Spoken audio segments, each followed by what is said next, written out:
Aí chega aqui o meu amigo Davi, Davizão. Beijo, meu amigo, obrigado pela sua presença aqui.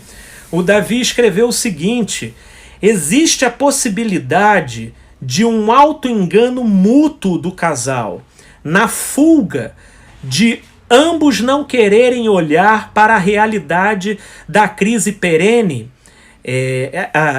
de crise perene, né? Creio que seja isso. E foi uma pergunta. Justificando que não separando teoricamente tem estabilidade, existe a possibilidade de um auto-engano mútuo do casal na fuga de ambos não quererem olhar para a realidade de crises existentes, né? Justificando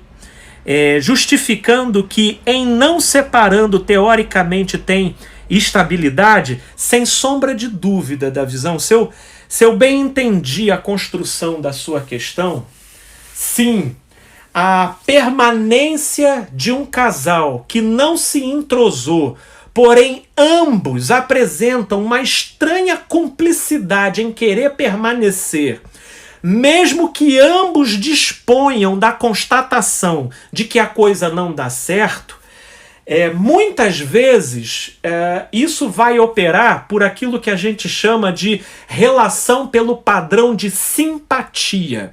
Porém, não simpatia no sentido conotativo do que a gente conhece, mas chamando a sua palavra para o seu sentido etimológico. Sim, daquilo que concorda, com patia, daquilo que tem a ver com o radical da palavra patologia. Então, tem muitos casais que se ajustam por simpatia, ou seja, por compatibilidade de patologias, né? Existem pessoas tão desencontradas em suas personalidades, no modo como poderia se pressupor um potencial de entrosamento, mas elas dispõem em comum de uma profunda carência, cada qual originada pelas suas respectivas histórias, né? Ou seja, por origens diferentes, mas a desembocadura, o resultado final foi de um estado de carência tão grande que eles se compatibilizaram nessa característica e meio que se obrigam a permanecerem juntos por interpretarem que antes acompanhadas do que sozinhas. Então, esses casais, isso eu estou dando um exemplo na direção daquilo que eu entendi a sua questão.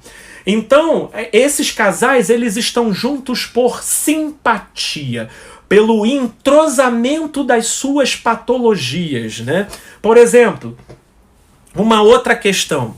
Existem pessoas com uma fixação enorme no sexo. Sim, no sexo. E existem determinados casais que desfrutam de uma compatibilidade, de um fogo, de uma combustão, que quando eles vão para a cama é o Krakatoa explodindo, eles vão em Vênus e voltam. Mas no restante da vida é só desencontro, é salseiro. Uma das partes tem até vergonha de levar a pessoa para uma festa, porque os desencontros são tão grandes que vão gerando desentrosamentos, mas a relação vai sendo perpetuamente tolerada e prosseguida, porque pela suscetibilidade que ambos entendem possuir, ou seja, um desejo imenso por sexo, então eles fazem questão de ficar juntos. Então, se eu entendi a sua questão, Davizão, de fato, meu amigo, pode acontecer que por um auto-engano mútuo do casal, na fuga de ambos não quererem olhar para a realidade da crise que existe entre eles. E isso por uma simpatia, por uma fusão de patias, né, de vulnerabilidades que um encontrou no outro, né? E aí nada mais entrosa, mas pelo menos aquela patologia está satisfeita com a presença um do outro.